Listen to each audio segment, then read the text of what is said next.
ഈ സെലക്ട് ചെയ്ത 600 ഇരുമ്പ് രഥങ്ങളും മറ്റ് തേരും കുതിരപ്പടയുമായിട്ടാ ഫറവോൻ ഇസ്രായേൽ മക്കളെ പിന്തുടർന്നു.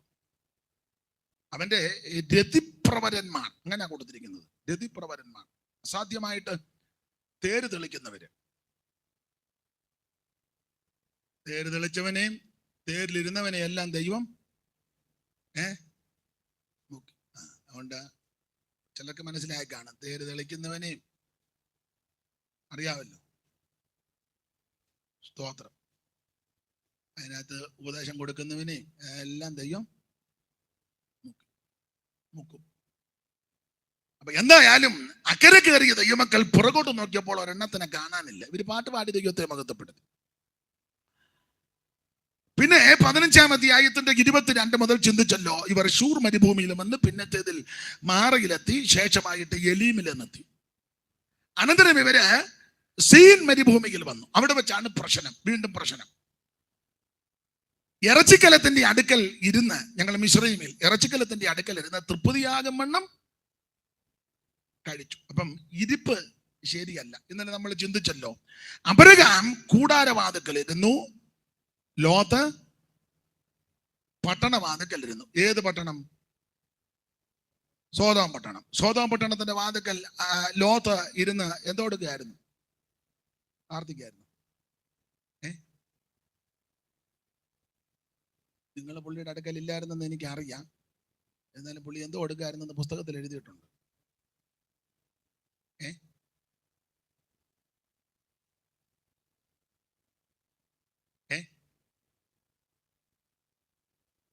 ഉറക്കെ പറ, ഉറക്കെ പറഞ്ഞു.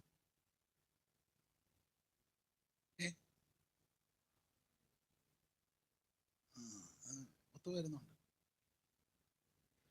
പത്രോസിന്റെ 2-ാം ലേഖനം 2-ാം അധ്യായത്തിന്റെ 6 മുതൽ താഴോട്ടൊന്ന് ഓടിച്ചു വായിച്ചേ.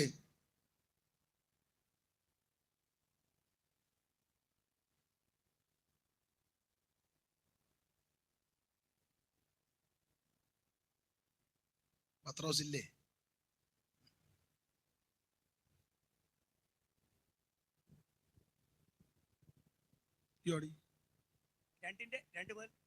രണ്ട് പത്രോസ് ഇല്ല, പത്രോസ് ഒന്നേ ഉള്ളു. പത്രോസിന്റെ 2-ാം ലേഖനം 2-ാം അധ്യായത്തിന്റെ 6 മുതൽ താഴോട്ട്. സോദോം ഗോമോറ എന്ന പട്ടണങ്ങളെ ഭസ്മീകരിച്ച്, അച്ചായൻ വായിച്ചാൽ മതി, നല്ല ശബ്ദമാ, നന്നായിരിക്കുന്നു, വായിച്ചോ. ഇന്നലെ മിനിഞ്ഞാന്ന് നമുക്ക് വരേണ്ടതായിരുന്നു, കാലിന് ദൈവം സൗഖ്യമാക്കട്ടെ യേശുവിന്റെ നാമത്തിൽ. ഇപ്പം വായിച്ചു. സോദോം ഗോമോറ എന്ന പട്ടണങ്ങളെ ഭസ്മീകരിച്ചു. സോദോം ഗോമോറ എന്ന പട്ടണങ്ങളെ ഭസ്മീകരിച്ചു, ഉന്മൂലനാശത്തെ ന്യായം വിധിച്ചു മേലാൽ ഭക്തി കെട്ട് നടക്കുന്നവർക്ക് ദൃഷ്ടാന്തമാക്കി വെക്കുകയും അധർമ്മികളുടെ ഇടയിൽ വസിച്ചിരിക്കുമ്പോൾ നാൾതോറും അവരുടെ അധർമ്മ പ്രവൃത്തി കണ്ടും കേട്ടും തന്റെ നീതികളുടെ മനസ്സ് നൊന്ത് അവരുടെ ദുഷ്കാമ പ്രവൃത്തികളാൽ വലഞ്ഞുപോയ നീതിമാനായ ലോത്തിനെ വിടുവിക്കും. വലഞ്ഞുപോയ നീതിമാനായ ലോത്ത്. അപ്പൊ ലോത്ത് സോദോം പട്ടണത്തിന്റെ വാതിക്കൽ ഇരുന്ന് എന്തു ചെയ്യുകയായിരുന്നെന്ന് ഈ വാക്യത്തിൽ രേഖപ്പെടുത്തി. മോൻ പറ എന്തോ ചെയ്യുകയായിരുന്നു? അത് വല്ലതും കേട്ടു?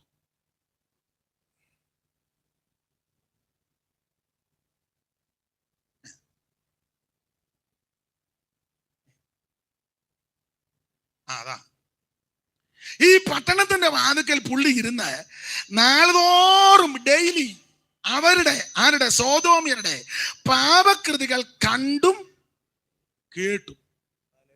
അബദ്ധത്തിൽ ഒന്ന് കാണുകയോ കേൾക്കുകയോ, ഇത് ഡെയിലി. നടന്നു പോയപ്പോൾ ഒരു പോസ്റ്റ് അവിടെ മതിലേ വെച്ച്, സിനിമാക്കാരുടെ. നമ്മൾ നടന്നു പോയപ്പോൾ കണ്ണടച്ച് നടക്കാനൊക്കത്തില്ലല്ലോ, നടന്നു പോയപ്പോ കണ്ടു, അത് കണ്ടു. പിറ്റേ ദിവസം അവിടെ ചെന്ന് വെച്ച് വായിച്ചാലോ?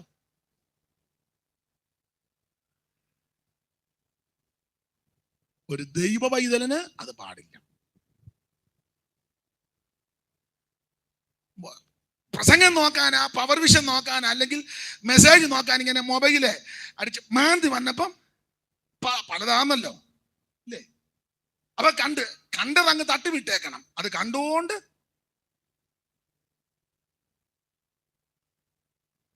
പണ്ട് നമ്പിയാര്, അദ്ദേഹത്തിന്റെ ഫലിതം വളരെ കേമമാ, ഫലിത സാമ്രാട്ടാ. അപ്പൊ അദ്ദേഹം കല്യാണ സൗഗന്ധികം എഴുതിയപ്പോൾ അതിനകത്ത് ഈ ഭീമൻ കഥയാ നമ്മൾ പഠിച്ചിട്ടുള്ളതാ. പൂ പറിക്കാൻ പോയല്ലേ, പൂവിന്റെ പേരും മറന്നുപോയി.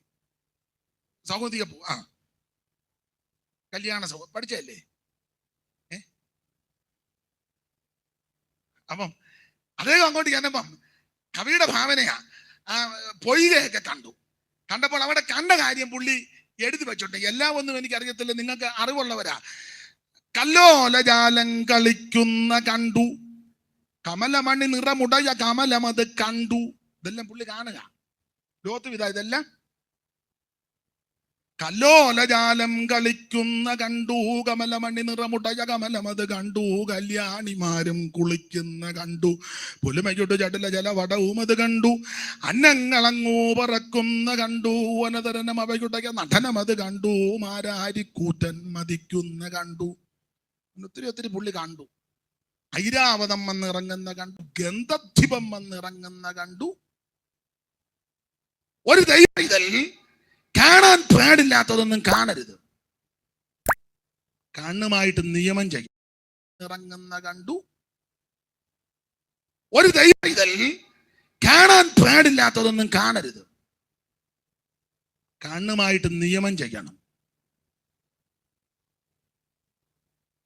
മായയെ നോക്കാതെ വണ്ണം മാമ കൺകൾ നീ തിരിച്ചു, മായയെ നോക്കാതെ വണ്ണം മാമ കൺകൾ നീ തിരിച്ചു, മകൾ ഗുരു നിൻ വഴിയിൽ എന്നെ നടത്തണമേ, മകൾ ഗുരു നിൻ വഴിയിൽ എന്നെ നടത്തണമേ. നമ്മുടെ കണ്ണുമായിട്ട് ഒരു നിയമം ചെയ്യണം. ലോകത്ത് ഈ പട്ടണമാനക്കൽ ഇതിങ്ങനെ കണ്ടും കേട്ടു. ഭീമൻ കവി പറയാ, പൂ പറിക്കാൻ പോയപ്പം കല്ലോലജാലം കളി എന്ന് പറഞ്ഞ വെള്ളത്തില ഇങ്ങനെ തട്ടി നിൽക്കുന്ന കണ്ടു, കല്ലോലജാലം കളിക്കുന്ന കണ്ടു, കമലമണി നിറമുടയ കമലമത് കണ്ടു, കല്യാണിമാരും കുളിക്കുന്ന കണ്ടു, പൊലുമകുട്ടി ചടല, ഇതെല്ലാം പുള്ളി കണ്ടു. ലോകത്തും ഇങ്ങനെ തന്നെ പട്ടണമാനിക്കലിരുന്ന് നാളുതോറും അവിടെ അധർമ്മ പ്രവൃത്തി കണ്ടും കേട്ടും. അവിടെ എന്തൊക്കെയാ കണ്ടെന്നുള്ളത് ഈ ഇന്നലെ ഓർപ്പിച്ചതുപോലെ ചിലർക്കറിയാം. സൈമൺ സാറ് എഴുതി വെച്ചിട്ടുണ്ട്. അദ്ദേഹം മഹാകവിയായിരുന്നല്ലോ. ഭാവനെ കൂടെ ആറന്മുള കുന്നംപുറത്ത് വീട്ടിൽ നിന്ന് അദ്ദേഹം സോതോം പട്ടണത്തിൽ ചെന്നു. ആറന്മുളന്ന് സോതോം പട്ടണത്തിൽ ചെന്നു. പട്ടണത്തിൽ ചെന്ന് സാറ് പട്ടണത്തിന്റെ എല്ലാ സ്ഥലത്തും പോയില്ല. ഒരു ഇടവഴി കൂടെ കയറിയപ്പോ പുള്ളിക്ക് മതിയായി സാറിന്. അപ്പൊ ഒരു ഇടവഴി കൂടെ കയറിയപ്പോൾ കണ്ട കാഴ്ച എഴുതി വെച്ചിട്ടുണ്ട്. ഒറ്റ ഇടവഴി കൂടെ കയറിയോ. അപ്പോൾ അത് കവിയുടെ ഭാവനയിൽ നന്നായിട്ട് എഴുതി വെച്ചുണ്ട്.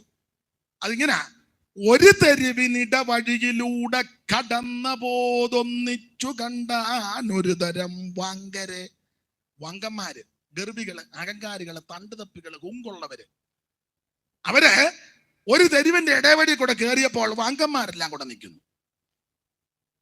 ഒരു തെരുവിനിടവഴിയിലൂടെ കടന്ന പോതൊന്നിച്ചു കണ്ടാൻ ഒരു തരം വങ്കരെ, തലമുടി മിനുക്കിയും ശ്മശ്രൂ നുറുക്കിയും. തലമുടിയെല്ലാം മിനുക്കി. അന്നും ഉണ്ടായിരുന്നതാവുന്ന വെളുത്തതെല്ലാം കറുപ്പിക്കുന്ന ആൾക്കാര് ഉണ്ടെന്നാ എനിക്ക് തോന്നുന്നേ. അമ്മ ഒന്നും വേണ്ട, ഇനിയിപ്പോ അങ്ങനെ തന്നെ ഇരിക്കട്ടെ, ഒന്നുകൂടെ വലിച്ചിടുകൊന്നും വേണ്ട. തലമുടി മിനുക്കിയും ശ്മശ്രൂ നുറുക്കിയും. ശ്മശ്രൂ മീശ. മീശ വെക്കുവോ വെക്കാതിരിക്കുവോ അത് രണ്ടാമത്തെ വിഷയം. വെക്കാതിരിക്കുന്നതാ നല്ലതെന്ന് അഭിപ്രായം. പിന്നെ വെക്കുന്നെങ്കിൽ അതെല്ലാം കൃത്യമായിട്ട് ക്ലിയർ ആക്കിയിരിക്കണം. മീശയുള്ള ചില സഹോദരന്മാർ, എല്ലാവരും അല്ല, ചില സഹോദരന്മാർ ആരാധനയ്ക്കിരിക്കുമ്പോഴും ചിലര്, നിങ്ങൾ ശ്രദ്ധിച്ചിട്ടുണ്ടോ, ഇങ്ങനെ തടകി വെച്ച് ഇതാണ് ശ്മശ്രൂ നുറുക്കുക എന്ന് പറഞ്ഞാൽ. ഒരു തെരുവിനിടവഴിയിലൂടെ കടന്ന പോതൊന്നിച്ച് കണ്ടാൻ ഒരു തരം വങ്കരെ, തലമുടി മിനുക്കിയും ശ്മശ്രൂ നുറുക്കിയും, ലളിതതര ശൃംഖലം മധ്യേ മുറുക്കിയും വിലപെരുകും ആടയാൽ ആപാദമസ്തകം നലമുട്ട് മറച്ചു നൽ പാസം പെരുക്കിയും കരവിത് ലകിടമത് മുഖരവി ചുടറ്റിയും കണ്ടമാനം പേച്ച് ദന്തം കടറ്റിയും. ഞാൻ ചൊല്ലുന്നില്ല, ഇപ്പൊ തന്നെ മോഹം വല്ലാതാകുന്നു. എന്തായാലും കൊള്ളാം, നല്ല പ്രവർത്തികളും രീതികളുമല്ല ഈ പട്ടണത്തിൽ. അവിടെ ലോത്തിരുന്ന് ഡെയിലി ഇത് കണ്ടും കേട്ടും വലഞ്ഞു. എന്നാൽ അബ്രഹാം കൂടാരവാതുക്കൽ ഇരുന്ന് എബ്രായ ലേഖന കർത്താവ് പറയുകയാ, വാഗ്ദത്തങ്ങൾക്ക് കൂട്ടവകാശികളാകുന്ന ഇസഹാക്കിനോട് യാക്കോബിനും കൂടെ കൂടാരങ്ങൾ പാർത്ത് ദൈവശില്പിയായി നിർമ്മിച്ചതും അടിസ്ഥാനമുള്ള നഗരം കണ്ടുകൊണ്ടിരിക്കുക. എന്റെ ഭാഷ പറഞ്ഞ അബ്രഹാം പട്ടണം കണ്ടുകൊണ്ടിരുന്നു, ലോത്ത് പട്ടണത്തിലിരുന്ന് പാപം കണ്ടുകൊണ്ടിരുന്നു. പട്ടണം കണ്ടുകൊണ്ടിരുന്നവനോട് ദൈവം പറഞ്ഞു, ഞാൻ നിന്നെ സന്തതിയെ ഐശ്വര്യമായിട്ട് അനുഗ്രഹിക്കും. പട്ടണത്തിലിരുന്ന് പാപം കണ്ടവനോട് പറഞ്ഞു, നിന്റെ സന്തതി 10 പോലും 10 തലമുറ ഇതിനകത്ത് കയറിയേക്കരുത്. പിന്നെ ഭാഗ്യവശാൽ രൂത്ത് വന്ന് കയറി. സ്തോത്രം, അത് ദൈവത്തിന്റെ മുൻനിർണയം എന്ന് പറഞ്ഞ ഏത് മഹാഭാവിക്കും ഇതിനകത്ത് വരാൻ സാധ്യതയുണ്ട്. ഇതിനകത്ത് വരാം, ഒരു വഴി നമുക്ക് വേണ്ടി ഒരുക്കി. അത് എബ്രായത്ത് പറയുക, യേശു തന്റെ ദേഹമെന്ന തിരശീല ചിന്തി ഒരു പുത്തൻ വഴി ഒരുക്കി. അതുകൊണ്ട് പാപിയാകുന്ന എനിക്കും നിങ്ങൾക്കും ഇതിനകത്ത് കൃപയാൽ വന്നു ചേരുവാനിടയായി. അതെ, 15-ാം അധ്യായത്തിൽ ഇവരിങ്ങനെ ദൈവത്തെ സ്തുതിച്ചു. 16-ാം അധ്യായത്തിൽ മന്നയ്ക്ക് പ്രശ്നമുണ്ടാക്കുക. ഞങ്ങൾ ഇറച്ചിക്കലത്തിന്റെ അടുക്കൽ ആഹാരത്തിന് പ്രശ്നം, അങ്ങനെ പ്രശ്നം മൂത്തപ്പോഴാന്ന് തമ്പുരാൻ പറഞ്ഞു, ന്യായമായ കാര്യമാണ്. പക്ഷെ ഈ ന്യായമായ കാര്യമാണെങ്കിലും പ്രയോഗം വളരെ മോശമാണ്. കാരണം ഇവര് യാത്ര ചെയ്യുന്നവർ ഭക്ഷണം വേണം, കഴിക്കാൻ ആഹാരം വേണം, ധരിപ്പാൻ വസ്ത്രം വേണം, കുടിക്കാൻ വെള്ളം, അതൊക്കെ ആവശ്യമാണ്. അത് ചോദിക്കുന്നതിനും യാചിക്കുന്നതിനൊക്കെ രീതിയില്ലേ. ഇത് ന്യായമായ കാര്യമാണെങ്കിലും പ്രയോഗശൈലി അത് ദൈവത്തിന് ഇഷ്ടമല്ല. ഇവര് പറയാ, ഞങ്ങൾ ഇറച്ചിക്കലത്തിന്റെ അടുക്കൽ മിസ്രയീമിൽ. ഈ ഒറ്റവാക്കി പറഞ്ഞാൽ മിസ്രയീമിൽ നിന്ന് ശരീരം കൊണ്ട് വിട്ടു പോന്നെങ്കിലും ഹൃദയം കൊണ്ട് ഇപ്പോഴും മിസ്രയീമിൽ തന്നെ. ശരീരം കൊണ്ട് മിസ്രയീം വിട്ടിഞ്ഞു പോന്നു. 10, 15, 20, 30, 40 കൊല്ലമായിട്ട് പെന്തിക്കോസില്ല. പക്ഷെ ഹൃദയം ഇപ്പോഴും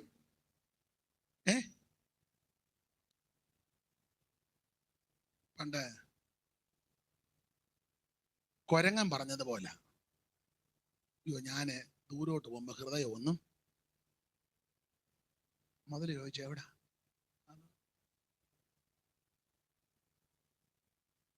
നമ്മൾ മിസ്രയീം വിട്ടു ശരീരം കൊണ്ട്, പക്ഷെ ഹൃദയം കൊണ്ട് ഇപ്പോഴും. ഒരു വാക്യം ഒന്ന് വായിച്ചു.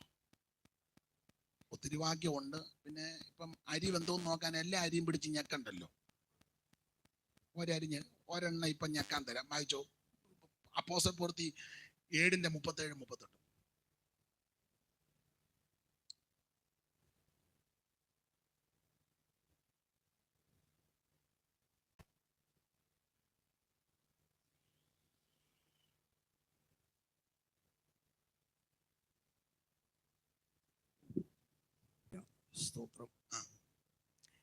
ദൈവം നിങ്ങളുടെ സഹോദരന്മാരിൽ നിന്ന് എന്നെ പോലെ ഒരു പ്രവാചകനെ നിങ്ങൾക്ക് എഴുന്നേൽപ്പിച്ചു തരും. 37-38 എന്ന് ഇസ്രായേൽ മക്കളോട് പറഞ്ഞ മോശെ അവൻ തന്നെ.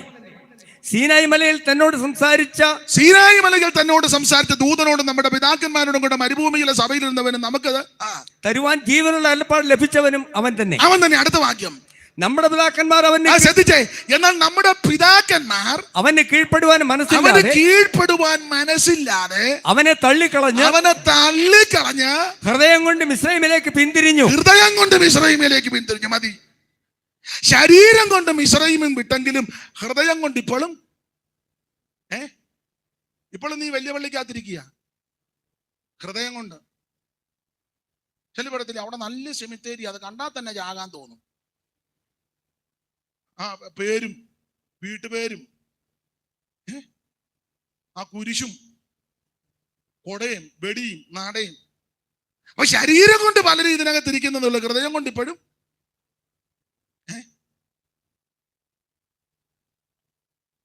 ഒത്തിരി തെളിവുകൾ നിരത്തേണ്ടതുണ്ട്. പിന്നെ ഈ രണ്ട് മൂന്ന് ദിവസത്തെ യോഗം കഴിഞ്ഞ് ഒരു അലോഗ്യം ഉണ്ടായി പിരിയണ്ടല്ലോ. സ്തോത്രം. അതുകൊണ്ട് ഞാൻ അങ്ങ് അടങ്ങുക. അല്ലാതെ ഹൃദയം കൊണ്ട് ഇപ്പോഴും മിസ്രയീമില്ല. ഈ ഹൃദയം കൊണ്ട് മിസ്രയീമിലായതുകൊണ്ട് ഇപ്പോഴും പഴയ ആചാരവും വിട്ടിട്ടില്ലല്ലോ. വിട്ടിട്ടുണ്ടോ? ഇല്ല. അമ്മാമ്മേ 1-ാം തീയതി ഞങ്ങളുടെ വീട് വരണേ. 1-ാം തീയതി കയറാൻ. ഇവിടെ ആര് കയറാനാ? ചിലരുണ്ട്, ചിലര്, എല്ലാവരും അല്ല. എൻ്റെ അമ്മാമ്മ എന്നോട് ചെയ്തതല്ല ഓർത്താല് ഞങ്ങളുടെ അമ്മായിയമ്മ എന്നോട് ഇപ്പം ശ്വാസം മുട്ടലായിട്ടിരിക്കുന്നെങ്കിൽ തള്ള ആരാന്നറിയാമോ എന്നോട് ചെയ്തതല്ല. അമ്മാമ്മയ്ക്ക് അറിയണോ ചരിത്രങ്ങൾ? ഇതെല്ലാം പറഞ്ഞോണ്ടിരിക്കുമ്പോ ഞാൻ പറഞ്ഞ എല്ലാം സത്യം. കണ്ടോ എന്തുവാ? അതാ ഹൃദയം കൊണ്ട് ഇപ്പോഴും എന്നാ കൈ അങ്ങ് വെള്ള ചോറിയുന്ന ആരാണ്ട് ഏതാണ്ട് ഹൃദയം കൊണ്ട് ഇപ്പോഴും മിസ്രയീമില്ല. ചിന്നമേ നമ്മളൊരു സഭയിലാ കൂടുന്ന കാര്യമൊക്കെ കാര്യം. പക്ഷെ സന്ധ്യ കഴിഞ്ഞാൽ ഇതിലെ വെള്ളം കോരിക്കൊണ്ട് തെളിവിനിയും വേണോ?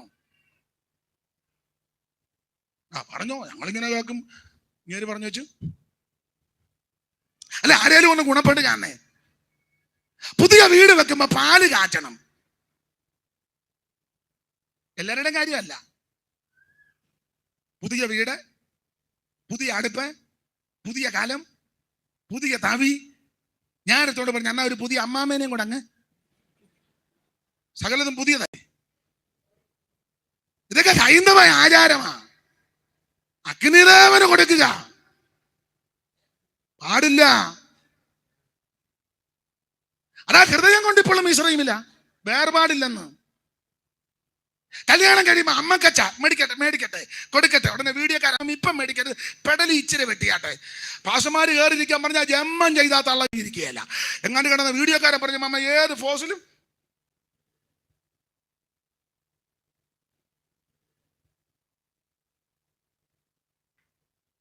മേടിക്കട്ടെ കൊടുക്കട്ടെ. നിങ്ങൾ എന്നെ ഇങ്ങനെ തുറച്ചു നോക്കുന്ന ഞാൻ പേടിക്കുവന്ന കാശിന് ഞാൻ പേടിക്കുകയല്ല. പിന്നെ എനിക്ക് പുസ്തകത്തിൽ ഇരുനിറം പറ്റിയിരിക്കാലും വെയിൽ കൊണ്ട് ഞാൻ കറുത്തിരിക്കാലും നിങ്ങൾ എന്നെ കുറിച്ചൊന്നും നോക്കണ്ട. ശരീരം കൊണ്ട് മിശ്രയും വിട്ടു പോന്നെങ്കിലും ഹൃദയം കൊണ്ട് ഇപ്പോഴും ഒത്തിരി തെളിവുകൾ തരാം, ഒത്തിരി തെളിവ് തരാം. ഈ ഹൃദയം കൊണ്ട് മിസ്രയീമിലായതുകൊണ്ടാ ഇവര് ചെങ്കടൽ തീരത്ത് വന്നപ്പോ സെമിത്തേരിയുടെ വിഷയം മിസ്രയീമി ശവക്കോട്ടയിലായിട്ടാണോ നീ ഞങ്ങളെ എന്ന് പറഞ്ഞാൽ ഇവിടോട്ടൊന്ന് പറഞ്ഞാൽ നല്ലൊരു കുഴി പോലും വെട്ടാനൊക്കത്തില്ല. 2 അടി താത്ത വെള്ളം കയറും. അവിടെ ആടുന്ന നല്ല ഒന്നാന്തരം അടക്കം. കേമപ്പെട്ട ഒരു കാര്യം പെന്തിക്കോസുകാരോട് പറയാ, നിന്നെ ആരടക്കുന്നെന്നോ എവിടെ അടക്കുന്ന നല്ല വിഷയം നിന്റെ ഒടുക്കം എങ്ങനെയാന്നുള്ളതാ. ആത്മാവിൽ ആരംഭിച്ച് ജഡത്തിലാണോ നീ തീർന്നത്? ആത്മാവിൽ ആരംഭിച്ച് ജഡത്തിലാണോ അവസാനിച്ചത്? അതോ ആത്മാവിൽ തുടങ്ങി ആത്മാവിലാണോ പര്യവസാനിക്കുന്നത്? അതാ ദൈവത്തിന് വിഷയം. കൊണപ്പെടാത്തവനെ കുമ്പനാട്ടടക്കിയാ ഉയർക്കുവോ? കെട്ടി വലിച്ചോണ്ട് പുനലൂര് കൊണ്ടുപോയി ബദേലി കൊണ്ടടക്കിയാ ഗുണമാകുവോ? കൊണപ്പെടാത്തവനെ. ഓ സ്തോത്രം. മുളക്കടയിൽ അടക്കിയാ ഗുണമാകുവോ? തിരുവല്ല സ്റ്റാൻഡിന് ഇപ്പറ ഷാരോൻ തോമാച്ചാന്റെ വീടിനോട് ചേർത്ത് ഗുണപ്പെടാത്തവനെ എവിടെ അടക്കിയാലും ഗുണമാകുകയല്ല. അവൻ ഉയർക്കും വെള്ളസിംഹാസനം വെക്കുമ്പോ. എന്നാ ഗുണപ്പെട്ടവനെ അടക്കാൻ ആളില്ലെങ്കിലും, വലിയ പ്രൗഢി പത്രാസും ഒന്നും ഇല്ലെങ്കിലും, സൂപ്രണ്ട് വന്നില്ലെങ്കിലും, ഓവർസിയർ വന്നില്ലെങ്കിലും, ഡിസ്ട്രിക്ട് പാസ്റ്റർ വന്നില്ലെങ്കിലും, അവൻ ഒരു സഹോദരനായിരിക്കും പ്രാർത്ഥിച്ചങ്ങോട്ട് അടക്കുന്നത്. പക്ഷെ അവൻ രക്ഷിക്കപ്പെട്ട് സ്നാനപ്പെട്ട് ആത്മനിറവിനെ പ്രാപിച്ച് അവനാൽ ആവുമെന്ന് വേർപാട് പാലിച്ച് ജീവിച്ചനാണെങ്കിൽ ഉയർപ്പിന്റെ പൊൻപൊലരികിൽ കോടി കോടി വിശുദ്ധന്മാർ ഉയർത്തു വരുന്ന വേളയിൽ തേജസ്സിന്റെ ശരീരം പ്രാപിച്ച് ഒരു പുത്തൻ ശരീരം പ്രാപിച്ച് ഉയർത്തു വരും. അതാണ് നമ്മുടെ പ്രത്യാശ.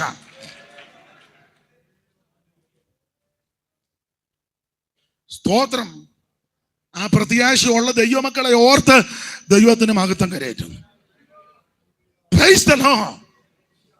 അപ്പൊ ഈ അടക്കം സെമിത്തേരി ഇതൊക്കെ മിസ്രയീം അകത്ത് മിസ്രയീം ഇരിക്കുന്നത് കൊണ്ടാണ്. ഞങ്ങൾ മിസ്രയീമിൽ വെച്ച് അവിടെ ശവക്കോട്ട ഇല്ലാണ്ടാണോ ഞങ്ങളെ? ഇവിടെ അന്ന് സെമിത്തേരി ഇല്ല, കല്ലറ ഇല്ല. ഇപ്പം പെന്തിക്കോസിലും ഒക്കെ കുടുംബക്കല്ലറ തുടങ്ങി കേട്ടോ. പെന്തിക്കോസിലോ അല്ലേ ഇപ്പം? പെന്തിക്കോസിനകത്തും ഇപ്പം എന്താ കല്ലറിയാ? ഇവിടെ ഉണ്ടെന്നല്ലല്ലോ ഞാൻ പറഞ്ഞേ. ഞാൻ പെന്തിക്കോസിന്റെ മൊത്തം കാര്യം ബത്തേരി ഏരിയയുടെ കാര്യം അല്ലല്ലോ പറഞ്ഞേ. പിന്നെ കേറിക്കൊണ്ട് അളിയാ വഴക്കൊണ്ടോന്ന് ചോദിക്കുന്നേ. അല്ല, ചിലടത്ത് ഉണ്ടെന്ന് ഉണ്ട്. കാരണം പഴയ പരുവക്കേടല്ല മാറി. ഇപ്പൊ 10 പുത്തനും ചില കാശും ചുറ്റുപാടും ഒരു വണ്ടി ഒക്കെ ആയി. ആ പഴയ കാക്കക്കേട്, ഞങ്ങളുടെ അമ്മയുടെ ഭാഷ, ആ കാക്കക്കേടല്ല. സ്തോത്രം. ഞാൻ ചില ഫ്യൂണറൽ സർവീസിന്റെ ഇത് വായിക്കുന്നുണ്ട്. ശവസംസ്കാരം ഇന്ന ഡേറ്റ് കുടുംബക്കല്ലറയിൽ. പെന്തിക്കോസുകാർ ഇപ്പൊ അങ്ങനെ കൊടുക്കുന്നു. അയ്യോ, പെന്തിക്കോസുകാർ ഇപ്പം ചരമവാർഷികവും കൊടുക്കുന്നുണ്ടല്ലോ. സ്വർഗത്തിൽ 1-ാം പിറന്നാൾ. ഈ കഴുതേനെയൊക്കെ ഇനി എന്നാ ചെയ്യണമെന്ന് അവർക്ക്. സ്വർഗത്തിൽ അന്നമ്മ മാത്യു സ്വർഗത്തിൽ. അന്നമ്മ അവിടെ പോയെന്ന് ആര് പറഞ്ഞു? പെട്രോളൊക്കെ വെള്ളം കൊടുക്കാത്ത അന്നമ്മയാന്നോ സ്വർഗത്തിൽ? സ്വർഗം ചന്തയാന്നോ?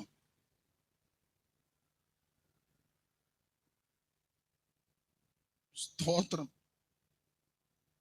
പുത്തനാകും ശരീരത്തെ, പുത്തനാകും ശരീരത്തെ ദത്തം ചെയ്യും നായകൻ, ദത്തം ചെയ്യും നായകൻ. മംഗളം മംഗളമായി ഇനി വാഴും നമ്മളെല്ലാരും. മംഗളം മംഗളമായി ഇനി വാഴും നമ്മളെല്ലാരും. മംഗളം. ഇന്നുമെന്നും നൃപന്മാരായി, ഇന്നുമെന്നും നൃപന്മാരായി വാണിടും നാം ഭൂമിയിൽ, അന്ന് വാണിടും നാം.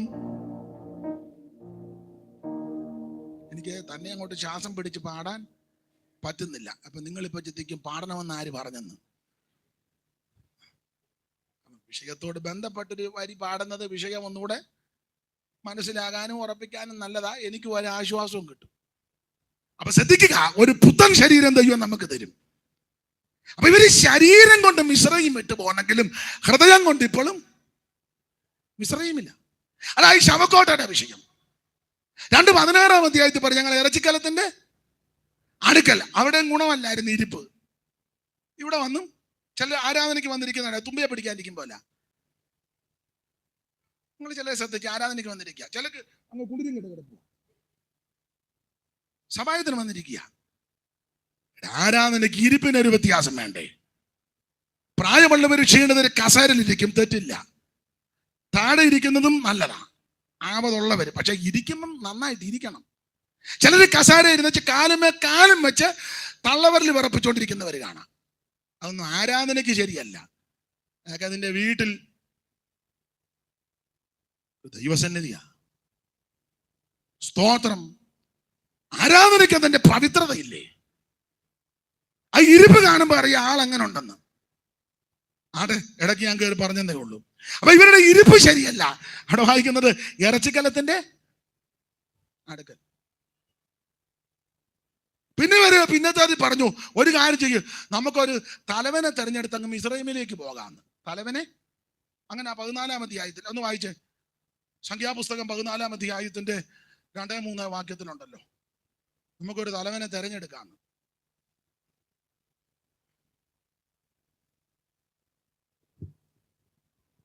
വാളാൽ വീഴേണ്ട യഹോവ ഞങ്ങളെ ആ ദേശത്തിലേക്ക് കൊണ്ടുപോകുന്നത് എന്തിന്?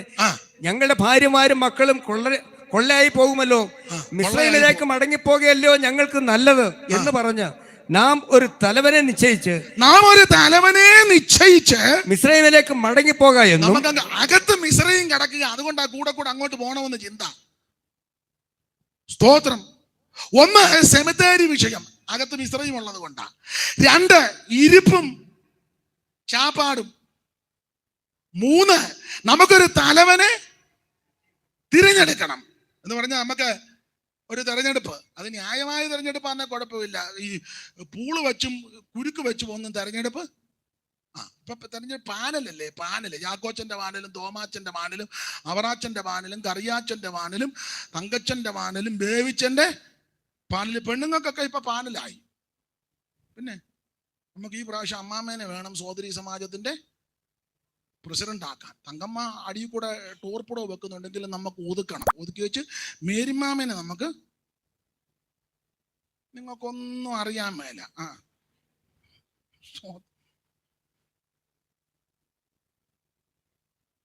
നമ്മളല്ല, ദൈവം തെരഞ്ഞെടുക്കണം. നമ്മൾ തെരഞ്ഞെടുത്താൽ അതിനകത്ത് അപാകത വരും, ശരിയാകുകയല്ല. അതിനൊരു തെളിവാ, അബ്ശാലോമിനെ ജനമെല്ലാം കൂടെ അബ്ശാലോം ജനത്തെ കറക്കിയെടുത്ത് രാജാവായി. ദൈവം തെരഞ്ഞെടുത്ത ദാവീദ് കൊട്ടാരം വിട്ട് ഓടി. കിരീടം വേണ്ടെന്ന് വെച്ച് പൊഞ്ചങ്കോല് മാറ്റിയിട്ട് രാജവസ്ത്രം ധരിക്കാതെ ദാവീദ് കൽക്കത്തത്തോട് ഓടി അബ്ശാലോമിനെ തെരഞ്ഞെടുത്തു. അവസാനം നിങ്ങൾക്കറിയാമല്ലോ ചരിത്രം.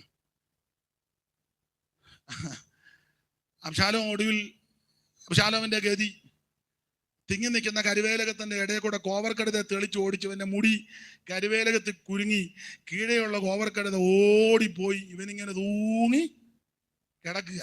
തൂങ്ങിക്കിടന്ന് മുടി ഇങ്ങനെ കുരുങ്ങി തൂങ്ങിക്കിടന്ന് ഇങ്ങനെ ആടുക. നമ്മളാന്നെ പറയും പ്രൈസ് ആൻഡ് വർഷിപ്പാന്ന്. അതിന്റെ കാറ്റുപോകാൻ പോവാ.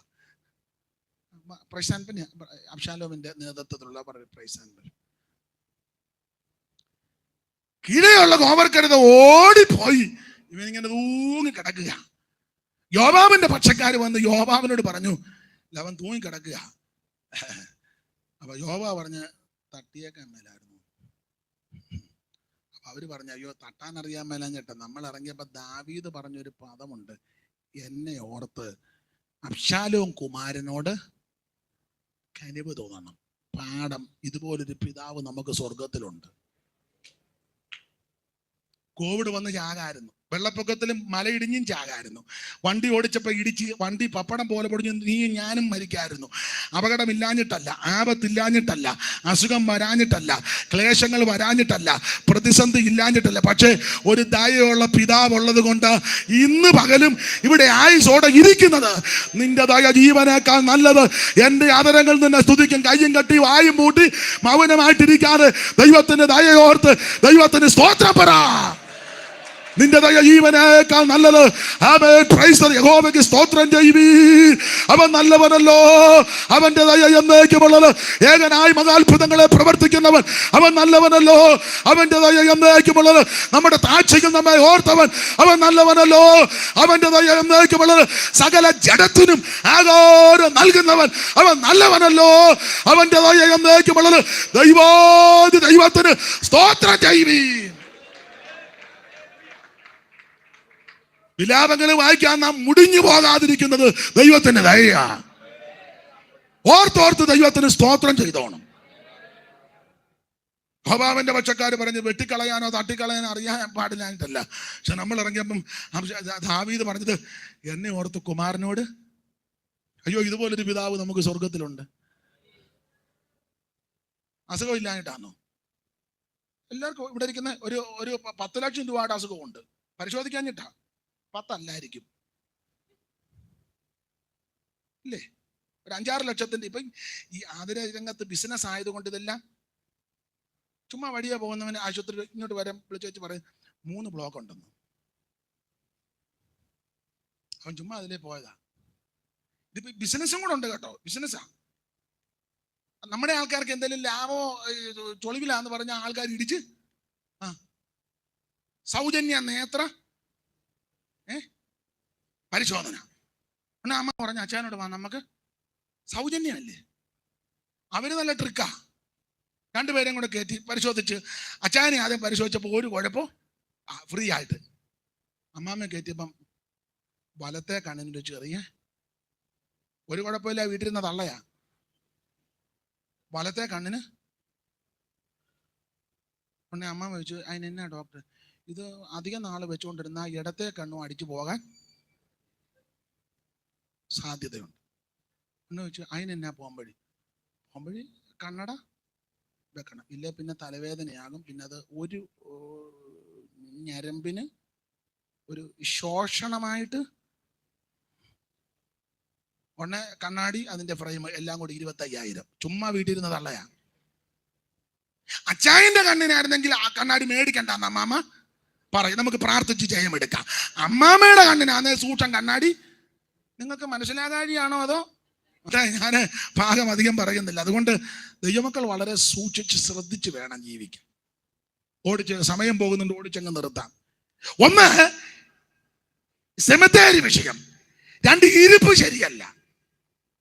3, നമുക്കൊരു തലവനെ തെരഞ്ഞെടുത്ത് തിരിച്ചു പോകാം. നാടുള്ള മത്സ്യം, വെള്ളരിക്ക, മത്തങ്ങ, ഉള്ളി, ചുമന്നുള്ളി, ചിറ്റുള്ളി, ഇതെല്ലാം ഞങ്ങൾ ഓർക്കുന്നു. ഇപ്പോഴും ഞങ്ങളുടെ പ്രാണം വിശപ്പ് കൊണ്ട് പൊടിഞ്ഞിരിക്കുന്നു, ഈ മന്നയല്ലാതെ വേറൊന്നുമില്ലെന്ന. ഇപ്പൊ ഇവര് മിസ്രയീമിൽ വെച്ച് കഴിച്ച ഭക്ഷണത്തിന്റെ ലിസ്റ്റാ. വില കൂടാതെ തിന്നിട്ടുള്ള മത്സ്യം, വെള്ളരിക്ക, മത്തങ്ങ, ഉള്ളി, ചുമന്നുള്ളി, ചുറ്റുള്ളി എന്ന് പറഞ്ഞാൽ കൊച്ചുള്ളിയും സവോളയും വെളുത്തുള്ളിയും തിന്നിവന്റെ എല്ലാം ഊപ്പാട് വന്നതാണ്. എന്ന് പറഞ്ഞ കൊച്ചുള്ളി തിന്ന് കിടന്നവനെല്ലാം ഇപ്പൊ കുത്തല് തുടങ്ങി. പെന്തിക്കോസ് വന്നപ്പോഴേ ഞങ്ങൾക്ക് ഇറച്ചി ആര് തരും? ഉള്ളി തിന്ന് പണ്ടേ ഇന്നലെ ഞാൻ പറഞ്ഞല്ലോ, കട്ടൻ കാപ്പേ മുളകുടച്ചതും, കട്ടില്ലാത്തതാന്നേലും കപ്പ, ചെണ്ടമുറിയൻ, മോതയും നെന്മീനും ഒന്നുമില്ല. മോത എന്നൊക്കെ എഴുതി വായിച്ചോണം. മോത പേപ്പറെ വായിച്ചു മടക്കി വെച്ചേക്കണം. എവിടുന്ന് വെട്ടാനാ? പിന്നെ കപ്പ പിടുങ്ങിയിട്ട് പഴയ അമ്മമാരൊക്കെ ചെയ്യും. അയിരത്തോട്ടിറങ്ങിയിട്ട് കാന്താരി എടുത്ത് അടച്ചോറ്റിപ്പലക വെച്ചൊന്ന് അരയ്ക്ക് വന്നല്ലോ, ഉടയ്ക്ക് വന്ന് പറ, പഴയ ഭാഷ പറ. അടച്ചോറ്റിപ്പലക വെച്ചൊന്ന് ഉടച്ച് ആ ചിരട്ടത്തവിക്ക് ഉടച്ചുടച്ച പലകയ്ക്ക് ഒരു ചെറിയ കുഴിവുണ്ട് ഓൾറെഡി. ആദ്യം വരുന്നവൻ ഒരു കഷ്ണം കപ്പ എടുത്ത് തോണ്ടി വെച്ച് ഊത്തലെടുത്ത് അവൻ പെരക്കി വിറ്റ് നടക്കുക. അല്ല, ഇങ്ങനെ നടന്നവന്റെ സന്തതിയാന്നാ ഞാനീ പറയുന്നത്, ഇല്ലേ? ഞാൻ എൻ്റെ അനുഭവത്തിൽ നിന്നൊക്കെ പറയും, നിങ്ങളെല്ലാവരും ഉൾക്കൊള്ളുകയല്ല. പണ്ട്, ഇപ്പോഴത്തെ കാര്യം, പണ്ട് കാലത്ത് വീട്ടിൽ ഒരു കോഴിക്കറി വെക്കണമെങ്കിൽ വിരുന്നുകാർ വരണം. അപ്പന്റെ പെങ്ങന്മാരോ അമ്മയുടെ അനിയത്തിമാരോ, മിക്കവാറും അപ്പന്റെ പെങ്ങൾ വന്ന കോഴിയെ കണ്ടിക്കല്ല, അമ്മയുടെ വീട്ടിൽ നിന്ന് വന്നാലായിരിക്കും കൂടുതൽ. നിങ്ങൾക്ക് മനസ്സിലായി കാണും. നിങ്ങൾ ആര് വന്നാലും കണ്ടിക്കുവോ? എന്നാ കുഴപ്പമില്ല, എന്നാ ദൈവം അനുഗ്രഹിക്കട്ടെ. അല്ല, മക്കാലത്തൊന്നും പിടിക്കണ്ട. അപ്പൊ ചൊല്ലി ആയിക്കോട്ടെ, നമുക്ക് ഉടക്ക് വേണ്ട. അങ്ങനെയൊക്കെ ഒക്കെ ഉള്ള പരാധീനതയുള്ള കാലം. കോഴിയുടെ പുറകെ നമ്മളായിരിക്കും ഓടുന്നത്. എത്ര പറമ്പ് ഓടി കോഴിയുടെ പുറകെ കട്ടക്കെറിഞ്ഞ് കമ്പിനെറിഞ്ഞ് അവസാനം കോഴി കുഴഞ്ഞാലും നമ്മൾ ഒരു കഷ്ണം ഇറച്ചി കഴിക്കണ്ടേ? ഓടിച്ചിട്ട് കോഴിയെ പിടിച്ച്, അപ്പൊ ഞങ്ങളുടെ അമ്മയൊക്കെ ചെയ്യുന്നത് വെള്ളം തിളപ്പിക്കുക, അതിനകത്ത് മുക്കി അതിൻ്റെ തൂവലെല്ലാം നമ്മളോട് ചേർന്നെല്ലാം ചെയ്ത് അമ്മയൊക്കെ ചെയ്യുന്ന കണ്ടിട്ട് പച്ചമല്ലി കല്ലേ വെച്ചാ. അതെ, ഇന്നരയ്ക്കും. ഇന്ന് തേങ്ങായും ചിരണ്ടുകാല കല്ലേ വെച്ച് അരക്കത്തില്ല. എന്നിട്ട് രാവിലെ 5:30 ആകുമ്പോൾ ചാക്കോച്ചനും അറിയാമേ, നിങ്ങൾ കണ്ടിട്ടില്ലേ? ആ തേങ്ങ തിരുമേച്ച് കല്ലേ വെച്ച് അരക്കായിരുന്നേ കൊച്ചുകളുമ്പാക്കത്ത് കുറുവടിയായിട്ട് പട്ടിയാൻ തല്ലി നടക്കേണ്ട വല്ല കാര്യമുണ്ടോ? അപ്പൊ പണ്ട് കാലത്ത് അത് നമ്മളോട് ചേർന്നൊക്കെയാ ശരിപ്പെടുത്തുന്നത്. പരാധീനതയുള്ള വീട്ടിലാണെങ്കിൽ എൻ്റെ ഭാഷയെ പറയാ, യഥേഷ്ടം കഴിക്കാനും കിട്ടത്തില്ല. അമ്മമാര് ബുദ്ധിയുള്ള അമ്മമാരായതുകൊണ്ട് കോഴിക്കറി വെക്കുന്ന കൂടെ കിഴങ്ങും വലുതായിട്ട് മുറിച്ചു. പിന്നെ ആൺപിള്ളേരോട് അമ്മമാർക്ക് ഒരു ചെറിയ കരുതലുള്ളത് കൊണ്ട് ചിലപ്പം ഒരു കഷണവും കൂടെ കൂടുതൽ തന്നെന്ന് വരാം. പിന്നെയും ആ തൊട്ടും നക്കിയൊക്കെ ഇരിക്കുന്ന ഇരിപ്പ് കാണുമ്പോൾ അമ്മ പറയാം, എന്നാ എൻ്റെ കഷണവും കൂടെ എടുത്ത്. അമ്മക്ക് ചിലപ്പോൾ അരപ്പായിരിക്കും. അതെ, അതൊക്കെ അനുഭവിച്ചവർ ചിലപ്പോൾ ഇതിനകത്ത് കാണും. ഇപ്പോഴത്തെ പിള്ളേർക്ക് എന്തു കൊടുത്താലും വേണ്ട. എന്തുവാ വാട കഴിക്കാൻ? എന്തുവാ ചിക്കൻ? ഒറ്റ ഇടിക്ക് അവന്റെ വായിക്കകത്ത് കയറ്റണം.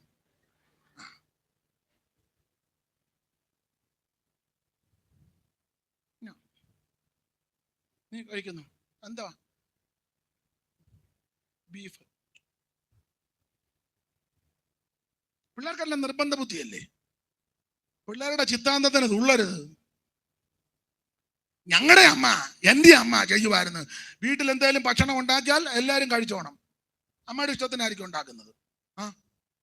പിന്നെ രോഗികളുണ്ടെങ്കിൽ നമുക്കറിയാം അവർക്കൊരു പരിഗണനയുണ്ട്. കപ്പയാന്നെ കപ്പ, പുട്ടാന്നെ പുട്ടും, ഉപ്പുമാവാന്നെ ഉപ്പുമാവ്. ചപ്പാത്തി ഒന്നും വന്ന് അറിയത്തുമില്ല, ഉണ്ടാക്കത്തുമില്ല. അമ്മ ചപ്പാത്തി ഉണ്ടാക്കിയാൽ ഒറോട്ടി പോലിരിക്കും. അന്നത്തെ കാലമാണ്. പിള്ളേരെ അത് ശീലിപ്പിക്കണ്ടേ? ഇവർ ഇറച്ചിക്കലത്തിന്റെ അടുക്കൽ ഇരിക്കുന്നെന്ന്. ഇറച്ചിക്കലത്തിന്റെ അടുക്കൽ. എന്നിട്ട് ഇവര് പറയാ, ഞങ്ങൾ മിസ്രയീമിൽ വെച്ച് വില കൂടാതെ തന്നിട്ടുള്ള മത്സ്യം വെള്ളരിക്കും, ഇതെല്ലാം ഓർക്കുന്നെന്ന്. ഇങ്ങനെ ഇവര് ഭക്ഷണത്തിന് വിഷയമുണ്ടാക്കിയപ്പോൾ ആ തമ്പുരാൻ മന്ന പൊഴിപ്പിച്ചു. ഇന്നലെ ഓർപ്പിച്ചല്ലോ, മന്ന ഒന്ന് ഉയരത്തിൽ നിന്ന് പൊടിഞ്ഞു വന്ന് യേശുവിന് നടല, മുകളിൽ നിന്ന് വന്നവൻ. 2, അവൻ ചെറുതാ, വലിയവനായ കർത്താവ് എനിക്ക് നിങ്ങൾക്ക് വേണ്ടി ചെറുതായി. 3, ഇത് ഉരുണ്ടിരിക്കുക എന്ന് പറഞ്ഞ മന്നയ്ക്ക് മൊനയില്ല. ഊനമില്ലാത്തവൻ, പാപമില്ലാത്തവൻ, കളങ്കമില്ലാത്തവനാ ക്രിസ്തു. 4, ഈ മന്ന കൂടാരവാതുക്ക കിടപ്പുണ്ട് എന്ന് പറഞ്ഞ മന്ന തപ്പി നീ കിഴക്കോട്ടും വടക്കോട്ടും പടിഞ്ഞാട്ട് കെട്ടും കെട്ടി ഒന്നും പോകണ്ട, ഉരുളുകയും വേണ്ട, നടക്കുകയും വേണ്ട, മുട്ടേൽ വടയണ്ട, പ്രദക്ഷിണം ഒന്നും നടത്തണ്ട, അവൻ ദൂരോട്ടൊന്നും പോകണ്ട, നിന്റെ വാതുക്കൽ രക്ഷ നിന്റെ സമീപത്താ. രക്ഷകൻ യേശു ക്രിസ്തുവാ, അത് സമീപത്താ. ആ നസറായൻ എന്ന പകൽ നമ്മുടെ നടുവിലുണ്ട്. Praise the Lord. മാത്രമല്ല ഈ മന്നയുടെ വിശേഷത, ദൈവത്തിന് മഹത്വം, ഇത് അവനവൻ പെറുക്കിയെടുത്തു. ഇത് കൂട്ടമായുള്ള രക്ഷയല്ല, വ്യക്തിപരമായ രക്ഷയാ. അവനവൻ ആവശ്യമുള്ളത് പെറുക്കണം. യേശു നിന്റെ പാപത്തിനാ മരിച്ചത്. യേശു നിങ്ങളുടെ പാപത്തിനാ മരിച്ചത്. ആ കർത്താവിന്റെ ഹൃദയം കൊണ്ട് വിശ്വസിച്ച് വായി കൊണ്ട് ഏറ്റു പറഞ്ഞ് രക്ഷാനിർണയം പ്രാപിച്ച് വിശ്വസ്തരും വിശുദ്ധരുമായി ജീവിക്കണം. ഓടിച്ച് അവസാനിപ്പിക്കുക. ഈ മന്ന ദൈവം ഇവർക്ക് കൊടുത്തു, മന്ന കൊടുത്തു. ഈ മന്ന ഇവര് ഭക്ഷിച്ച് ബലപ്പെട്ടതിന് ശേഷം ഇവര് രബീദീമിലെത്തി. പിന്നെ ഓടിച്ച് പറഞ്ഞു നിർത്താം. രബീദീമിലെത്തിയപ്പോൾ ഒരു ചെറിയ പ്രശ്നം, വെള്ളമില്ല കുടിക്കാൻ. വെള്ളം കിട്ടാതെ വന്നപ്പം ഇവര് കലകിച്ചു. കയ്പിന്റെ വേര് പോലും മുളക്കരുത്. ദൈവം ഇവരെ നടത്തിയ വിധമോർത്ത വഴക്കുണ്ടാക്കരുത്. ഇവർ വഴക്കുണ്ടാക്കി കലകിച്ചു. ചെറിയ വഴക്കല്ല, ഓടിച്ചങ്ങ് നിർത്താം. വടക്ക് രൂക്ഷമായിട്ട് ഇവർ ദൈവത്തിന്റെ വൃതനാകുന്ന മോശയെ എറിഞ്ഞു പെടത്താൻ കരിങ്കല്ല് കയ്യിലെടുത്തു. ഇസ്രായേൽ മക്കൾ കല്ലെടുത്തു, ഇവരെന്നെ കല്ലെറിയാൻ പോകുന്നു. അപ്പൊ വടക്ക് രൂക്ഷമായപ്പം മോശ ജനത്തെ നോക്കിയപ്പോ എല്ലാവരുടെയും കയ്യിൽ ഓരോ കരിങ്കല്ലിരിപ്പുണ്ട്. അത് മോശ കണ്ടു. അത് കണ്ടേച്ചാ മോശ പറഞ്ഞു, എൻ്റെ ദൈവമേ, ഈ ജനത്തിന് ഞാൻ എന്നോ ചെയ്യും, ഇവരെന്നെ കല്ലെറിയാൻ പോകുന്നു. മോശ കള്ളം പറയുകയല്ല. നോക്കിയപ്പോ എല്ലാവരുടെയും കയ്യിൽ കരിങ്കല്ല്, ഓരോ കല്ല്. ആരാ ചിലരിങ്ങനെ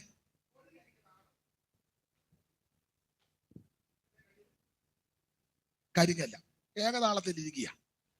എല്ലാവരുടെയും കൈ കരിങ്കല്ല. ഈ പുറപ്പാട് പുസ്തകം 17-ാം അധ്യായത്തിന്റെ 4-ാമത്തെ വാക്യത്തിൽ കല്ല് കയ്യിലെടുത്തെന്ന.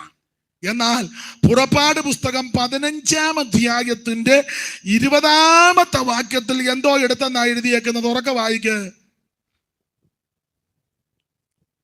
അഹരോന്റെ സഹോദരി മിര്യാം എന്ന പ്രവാചകി കയ്യിൽ തപ്പെടുത്തു. കയ്യിൽ തപ്പെടുത്തു. ശ്രദ്ധിക്കുക, പുറപ്പാട് 15-ന്റെ 20 തപ്പെടുത്തവർ 17-ന് 4 വന്നപ്പം കരിങ്കല്ലെടുത്ത്. അപ്പൊ ഇവരെ എല്ലാത്തിനും കൊള്ളാം. തപ്പെടുക്കാനും കൊള്ളാം, കരിങ്കല്ലെടുക്കുക, പ്രാർത്ഥിക്കാനും കൊള്ളാം, പാര വെക്കാനും കൊള്ളാം, സ്തോത്രം പറയാനും കൊള്ളാം, സൂത്രം ഒപ്പിക്കാനും കൊള്ളാം, കൂട്ടായ്മയ്ക്ക് കൊള്ളാം, കുന്നായ്മയ്ക്ക് കൊള്ളാം, ആരാധിക്കാനും കൊള്ളാം, അടിയുണ്ടാക്കാനും കൊള്ളാം, അപമാനം പറയാനും കൊള്ളാം. ഒന്നിനും ഇവരെ മാറ്റി നിർത്തേണ്ടതാ. 15-ന്റെ 20 തപ്പെടുത്തവർ 17-ന് 4 വന്നപ്പോ കല്ലെടുത്തു. ഇവര് കരിങ്കല്ലെടുത്ത് ഓടിച്ചു നിർത്തുക. കരിങ്കല്ലെടുത്ത് സഭയ്ക്കകത്ത് വഴക്കുണ്ടാക്കി.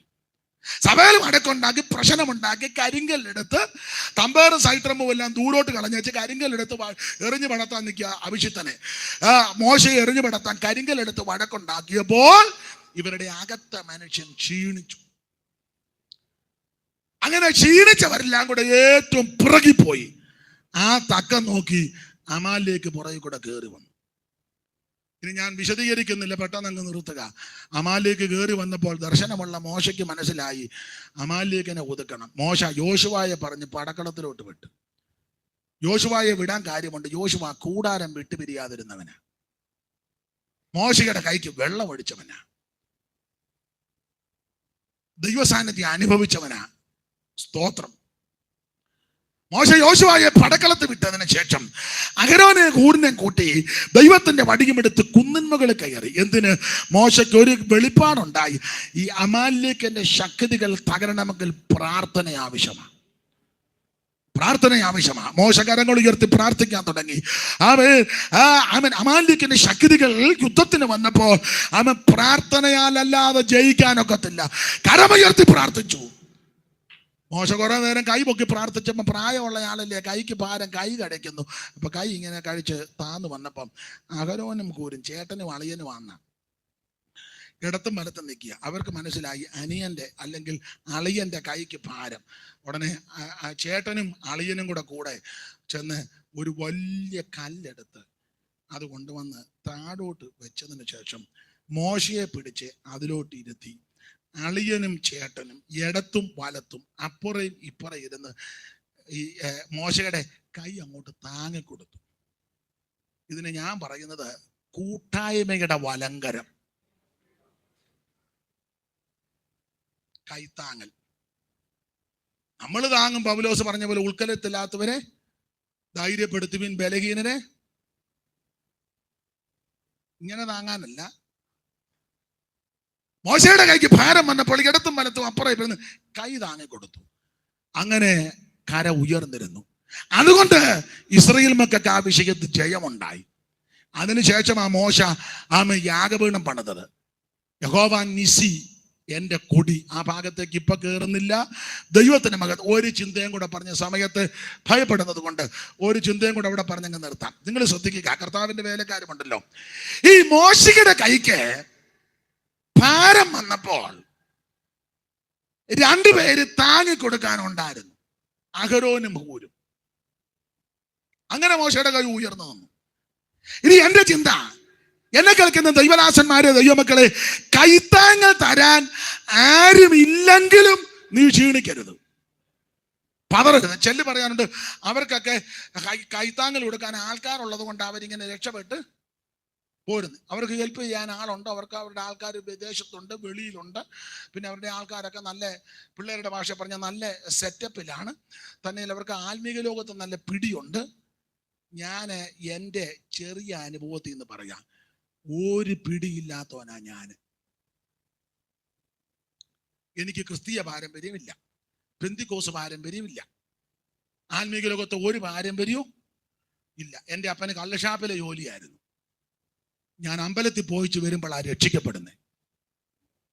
ഇതെന്നതാന്ന് പോലും എനിക്ക് അറിയാം. ഇപ്പോഴും എനിക്ക് എല്ലാം ഒന്നും അങ്ങോട്ട് അറിയത്തുമില്ല. ചില കാര്യങ്ങൾ കാണുമ്പോഴേ എന്നാലും എന്നോട് ചോദിച്ചു, ഒരാൾ ചോദിച്ചു, ഈ പാട്ടല്ല എങ്ങനെയാ പഠിച്ചത്? നിങ്ങൾ പണ്ട് മുതലേ പെന്തിക്കോസിൽ? ഞാൻ പറഞ്ഞു, പണ്ട് മുതലേ ഒന്നും അല്ല. ഞാൻ പാട്ട് പഠിച്ചിട്ട് ഇനി വേറൊരു കാര്യം കൂടെ പറയാം, അത് ഇടയ്ക്ക് കയറി പറയാം.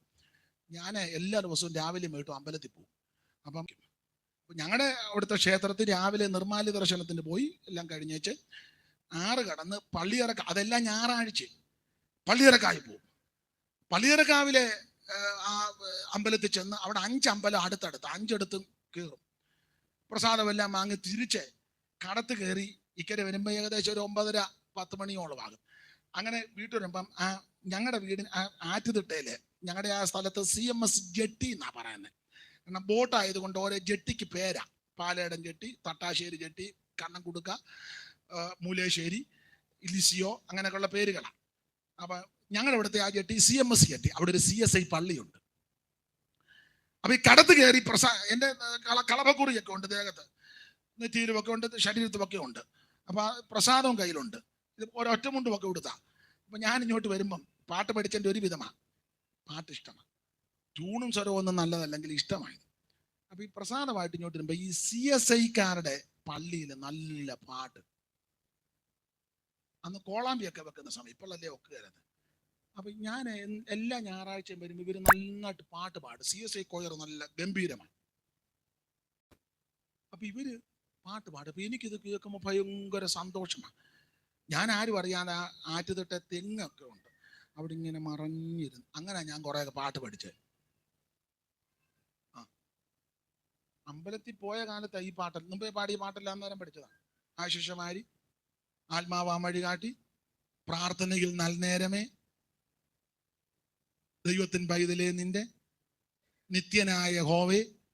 ഇതൊക്കെ അമ്പലത്തിൽ പോയ. നീ പെന്തിക്കോസ് വന്നിട്ട് ഒരെണ്ണം പഠിച്ചില്ലല്ലോ. ഇതിനകത്ത് കയറി പാത്തിരിക്കാൻ തന്നെ കേട്ട് വർഷം 30 കഴിഞ്ഞു. നിങ്ങൾ പിന്നെ എന്നെ ഇങ്ങനെ സ്പർദ്ധിച്ചു നോക്കുന്നേ. നമുക്ക് ഇതിനോടൊരു താല്പര്യം വേണം. ഞാനിപ്പോഴും പ്രായമുള്ള ദൈവദാസന്മാരുടെ കൂടെ പോകും. എനിക്ക് അതുകൊണ്ട് കർത്തദാസന്മാരെയൊക്കെ ബഹുമാനമാണ്. ഇപ്പോൾ ഓരോന്ന് പഠിച്ചുകൊണ്ടിരിക്കുക. ഞാൻ പറയാറുണ്ട്, ആത്മീക ലോകത്ത് പ്രായമുള്ളവര് വേണം. ഇപ്പൊ ഈ പിള്ളേര് കളി ആയതുകൊണ്ട് പ്രായമുള്ള ഉപദേശമാരെ എല്ലാം തട്ടി മൂലയിലാക്കി. അതാരാ? Retired pastor. അങ്ങനെ ഒരു പാസ്റ്ററേ ഇല്ല. റിട്ടയർഡ് പാസ്റ്ററെ തട്ടി. എന്നിട്ട് ഈ മിക്കയിടത്തും പിള്ളേര് കളിയാ. പിള്ളേരും വേണം, യൗവനക്കാരും വേണം. പക്ഷെ പ്രായമുള്ളവർ അത്യാവശ്യമാണ്. വയോധികന്റെ പക്ക ജ്ഞാനമല്ലേ. ഇസ്രായേൽ രാഷ്ട്രം വിഭജിക്കാൻ കാര്യം പിള്ളേരുടെ വാക്ക് കേട്ടതല്ലേ. പിള്ളേര് കളിയല്ലേ. പണ്ട് ഞാൻ ബോംബെയിൽ ഒരു ശുശ്രൂഷയ്ക്ക് വന്നപ്പോൾ ചെറുപ്പക്കാരൻ പാസ്റ്ററാ. അപ്പൊ എന്നോട് ബഹുമാനപ്പെട്ട അനീഷ് പാസ്റ്റർ പറഞ്ഞ് തിരുമേശ നടത്താൻ. ഞാൻ പറഞ്ഞ താങ്കൾ തന്നെ അങ്ങ് നടത്താം. ഇല്ലല്ലോ, പാസ്റ്റർ നടത്താൻ പറഞ്ഞു. അതുകൊണ്ട് അദ്ദേഹത്തിന്റെ അനുമാനത്തോടെ അന്നിതുപോലെ ഞങ്ങളെല്ലാം കുടിക്കുന്ന യോഗത്തിന് ഒരു സീനിയർ പാസ്റ്റർ വന്നു. അപ്പൊ ഞാൻ പറഞ്ഞു അദ്ദേഹം നടത്തും. നീ ഈ പുള്ളി എനിക്കറിയാം ഇത് പരുവക്കേടാക്കുമെന്ന്. അവസാനം കർത്തൃമേശ നടത്തി അപ്പം എടുത്ത് നുറുക്കി. പിന്നെ പറയേണ്ട കാര്യം എന്നാന്ന് പുള്ളിക്ക് അറിയാമല്ല. ഇത് നുറുക്കി വെച്ച് ഇങ്ങനെ നിൽക്കുക. ആ പഴയ പാസ്റ്ററോട് ചോദിച്ചു, ഇനി എന്നാ ചെയ്യണം? പുള്ളിക്ക് കൊടുക്കാത്തതിന്റെ കയറുകൊണ്ട് പുള്ളി പറഞ്ഞു തന്നെ തിന്നോളാൻ പറഞ്ഞു. കണ്ടോ, നിങ്ങളെ ചിരിക്കാൻ പറഞ്ഞതില്ല. ആണ് പ്രായമുള്ളവരും പക്വതയുള്ളവരുണ്ടെങ്കിൽ അതെല്ലാം ഭംഗിയായിട്ട് നടക്കും. കോട്ടയത്ത് ഒരു സ്നാന ശുശ്രൂഷയ്ക്ക് എന്നെയും വിളിച്ചു ക്ലാസ് എടുക്കാം. ക്ലാസ് കഴിഞ്ഞപ്പം ഞാൻ ചോദിച്ചു, ആരാ സ്നാനപ്പെടുത്തുന്നത്? അത് ഞാൻ സ്നാനപ്പെടുത്തും. ഞാൻ ഒത്തിരി പേരെ പെടുത്തിയിട്ടുണ്ട്. എനിക്ക് ഇവന്റെ ലക്ഷണം കണ്ടപ്പോഴേ മനസ്സിലായത്. അപ്പൊ ഈ സ്നാനപ്പെടേണ്ടവരുടെ ബന്ധുക്കളൊക്കെ സമുദായക്കാരുണ്ട്, അവരും വന്നിട്ടുണ്ട്. എന്റെ ദൈവമേ, ഇത് അസ്വസ്ഥതയാ. സാധാരണ സ്നാനക്കടവിന്റെ ചെന്നൊന്ന് പ്രാർത്ഥിക്കണ്ടേ, ഇതൊരു വാക്യം വായിക്കണ്ടേ, അത് ലിഖിതമായ പ്രമാണമില്ലെങ്കിലും ശുശ്രൂഷയ്ക്ക് അതിൻ്റെ ഒരു തന്മയത്വം. വണ്ടിയെല്ലാം കൂടെ ചാടി വെള്ളത്തിലോട്ട് ചാടി ഇറങ്ങി, കന്നിറങ്ങും പോലെ ചാടി വെള്ളത്തിലിറങ്ങ. ബാ, കോഴിയെ വിളിക്കും പോലെ ബാ സ്നാനപ്പെടുത്താൻ വിളിക്കുക. ഇതെന്നതാന്ന് പോലും അറിയാൻ മേല. ബാ, 2 പെൺകുട്ടികളാ, ചേട്ടത്തി അനിയത്തി, നല്ല വിദ്യാഭ്യാസമുള്ള കുട്ടികള്. ഞാനും അങ്ങ് വല്ലാതെ വിഷമിച്ച് നിൽക്കുക. അവിടെ ആൾക്കാരെല്ലാം നിൽക്കുന്നു. ബാ, മൂത്ത കൊച്ച് അങ്ങോട്ട് ഇറങ്ങി കാര്യങ്ങളെല്ലാം പറഞ്ഞു വെച്ച് മുക്കി. അവനും അങ്ങ് മുങ്ങി.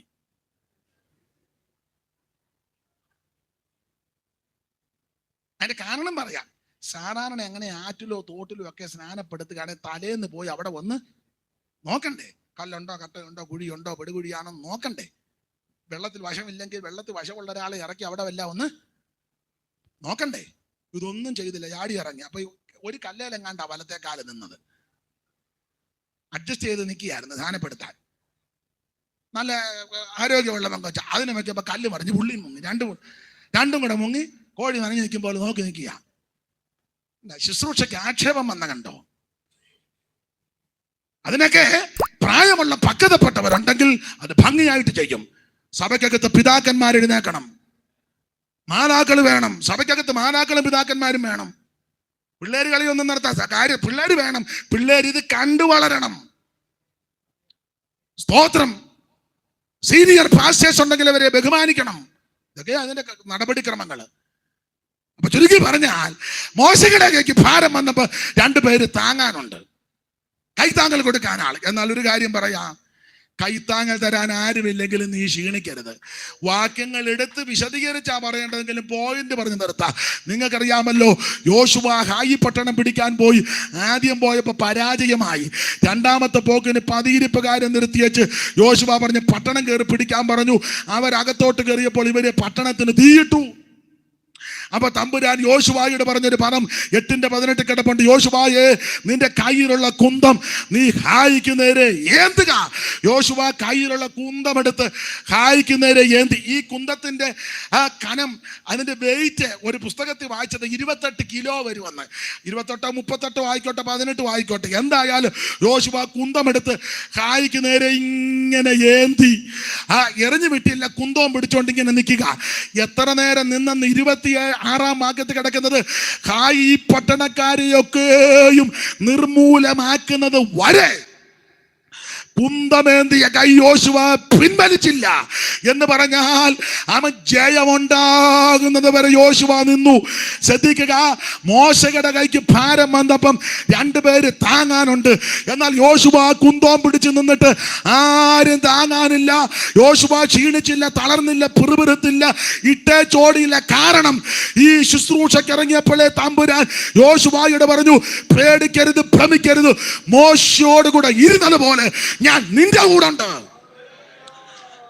ദൈവത്തിന്റെ പൈതലേ, നിന്റെ കൂടെ ദൈവമുണ്ട്. നിന്റെ കുടുംബത്തിൽ ദൈവമുണ്ട്. നിനക്ക് ചുറ്റും ദൈവമുണ്ട്. അവൻ നിനക്ക് ചുറ്റും പരിചയമായിട്ടുണ്ട്. നീ ക്ഷീണിക്കരുത്, മടുത്തു പോകരുത്, തളർന്നു പോകരുത്, പതറിപ്പോകരുത്, പിന്മാറരുത്. ദാസന്മാരുടെ കണ്ണ് യജമാനന്റെ കയ്യിലേക്കും ദാസിയുടെ കണ്ണ് യജമാനത്തിന്റെ കയ്യിലേക്കും എന്ന പോലെ ഞങ്ങളുടെ കണ്ണ് ഞങ്ങളുടെ ദൈവമാകുന്ന കർത്താവിലേക്ക് അവൻ ഞങ്ങളൊരു കൃപ ചെയ്യുവോളം നമ്മുടെ കർത്താവ് അരുളി ചെയ്തു, ഞാനോ ലോകാവസാനത്തോളം എല്ലാ നാളും നിന്റെ കൂടെയുണ്ട്. മാതാപിതാക്കൾ മറക്കാം, മക്കൾ മറക്കാം, സഹോദരങ്ങൾ മറക്കാം, സഭക്കാര് തെറ്റിച്ചെന്നവരാ, എന്നാൽ മറക്കാത്ത, ഉപേക്ഷിക്കാത്ത, അവൻ കണ്ണടയ്ക്കാത്ത ഒരുവനുണ്ട്, നാസറേയനാകുന്ന യേശു. എല്ലാവരും പ്രാർത്ഥിച്ചാട്ടെ, എല്ലാവരും പ്രാർത്ഥിച്ചാട്ടെ. ഓ യഹോവ നീസി, യഹോവ നമ്മുടെ കൊടിയ, ദൈവം നമ്മുടെ കൊടിയ. നിന്റെ പരാജയത്തെ ദൈവം മാറ്റും. നിന്റെ കുടുംബത്തിന്റെ തകർച്ചയെ ദൈവം മാറ്റും. നിന്റെ യുവത തകർച്ചകളെ ദൈവം മാറ്റും. അവിടെ നമ്മുടെ കൊടിയ. ആ ജയമുണ്ടാകണമെങ്കിൽ പ്രാർത്ഥനയിൽ പോരാടുക, പ്രാർത്ഥനയിൽ പോരാടുക, പ്രാർത്ഥനയിൽ പോരാടുക. കരമുയർത്തി ഹല്ലേലൂയ പാടാ.